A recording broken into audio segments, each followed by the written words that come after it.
সামনেই তো রাখি, তাই ভাই বা দাদার জন্য স্পেশাল কিছু তো বানাতেই হয়। তাই এইবারে বানিয়ে নিলাম রাজস্থানের এই জনপ্রিয় মিষ্টিটি ঘেবার। তো চলুন দেখে নিই কিভাবে বানিয়েছি। এটা দেখতে খুব কঠিন হলেও বানানো খুব একটা কঠিন নয়। তার জন্য এখানে প্রথমে ঘিটাকে ভালো করে গরম করে গলিয়ে নিতে হবে। আমি এখানে 50 গ্রাম ঘি নিয়েছি।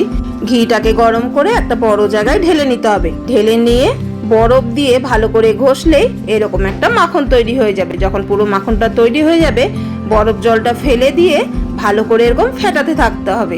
যখন পুরোটা ফেটিয়ে একদম ক্রিমের মতন হয়ে আসবে, সেই সময় এখানে নিয়েছি 1 কাপ ময়দা, তবে একসঙ্গে দিইনি, অল্প অল্প করে দিয়ে এইভাবে মেশাতে হবে। থালাটা একটু অসুবিধে হচ্ছিল, নিয়েছি একটা বড় দেখে বাটি। এর মধ্যে অল্প অল্প করে ঠান্ডা দুধ দিয়ে গুলে নিতে হবে। 1 বাটি ঠান্ডা দুধ দিয়েছিলাম। ঠান্ডা দুধ দিয়ে যখন গোলা হয়ে গেছে, আর একটু ঠান্ডা জল দিলাম। যেহেতু ঘেবারের ব্যাটারটা একটু পাতলা হয়, সেই জন্য এখানে ঠান্ডা দুধ আর ঠান্ডা জলই ব্যবহার করতে হবে। ব্যাটারটা খুব ভালোভাবে গুলে নিয়ে ছেঁকে নেবেন। ছেঁকে নেওয়ার পরে ব্যাটারটা কি ঠিকঠাক হয়েছে কিনা সেটা এইভাবে চেক করে নেবেন।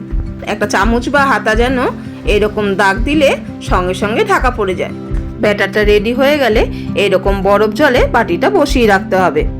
এরপরে একটা পাত্রে খুব ভালোভাবে তেল গরম হয়ে গেলে অল্প অল্প করে এইভাবে দিতে হবে।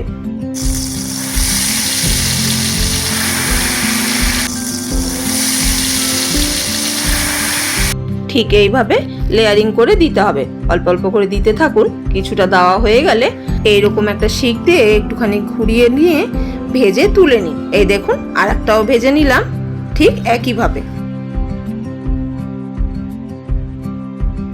একইভাবে সবকটা ঘেবার ভেজে তুলে নিলাম। এরপরে বানিয়ে নেবো একটা চিনি শিরা। তার জন্য নিয়েছি 1 বাটি চিনি আর 1 বাটি জল। চিনিটা গলে গেলে 2-3 মিনিট ভালো করে ফুটিয়ে নিয়ে নামিয়ে নেবো। ওটাকে ছোট গ্যাসে করে দিয়েছি। আর এদিকে বানিয়ে নেবো রাবড়িটা। তার জন্য নিয়েছি আগে থেকেই ঘন করে জাল দিয়ে রাখা দুধ।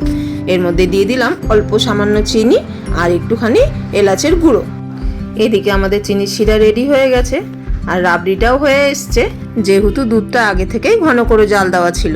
এরপরে রাবড়িটা যখন একটু ঠান্ডা হয়ে যাবে, ঘেবারটাকে গার্নিশ করে নিন। প্রথমে ঘেবার প্লেটের ওপর দিয়ে চিনির শিরাটা ওপর থেকে দিয়ে তার উপরে কিছুটা রাবড়ি ভালোভাবে এইভাবে দিয়ে দিয়ে ওপর থেকে কিছুটা ড্রাই ফ্রুট ছড়িয়ে দিন।